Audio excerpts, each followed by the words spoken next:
ఒక ఒకటో తారీఖు కల్లా జీతం అన్నటువంటిది మళ్ళీ కలగానే మిగులుతోందా ప్రభుత్వ ఉద్యోగులకి? జగన్ టైంలో అట్లాంటి పరిస్థితి ఎదురైంది. కరోనా తర్వాత నుంచి ఆ తిప్పలు పెరిగినాయి. అందుకే ఉద్యోగులందరూ జగన్‌కి వ్యతిరేకంగా ఓటేశారు. ఈ ప్రభుత్వం ఒకటో తారీఖునే జీతాలు ఇస్తామంది, ఇచ్చామంది. తర్వాత డీఏలు చూస్తే చివరికి 4 డీఏలు పెండింగ్ పెట్టి, ఒకటి రిలీజ్ అని. అవి కూడా కలిపిస్తాం. ముందేమో అవి ఎప్పుడో తర్వాత ఇస్తాము, రిటైర్ అయ్యాక అని చెప్పి, ఇప్పుడు లేదు కలిపిస్తామని.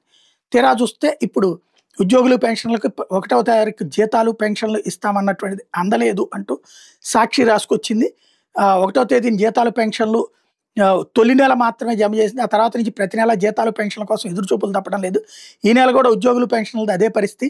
ఒక్క రాష్ట్ర సచివాలయం సిబ్బంది తప్ప ఏ ఒక్క ప్రభుత్వ ఉద్యోగి కూడా ఇంకా జీతాలు పడలేదు. తక్కువ జీతాలతో పనిచేసే హోంగార్డులు, వీఆర్ఏలకు సైతం ఒకటో తేదీన జీతాలు ఇవ్వట్లేదని ఉద్యోగ వర్గాలు చెప్తున్నాయి.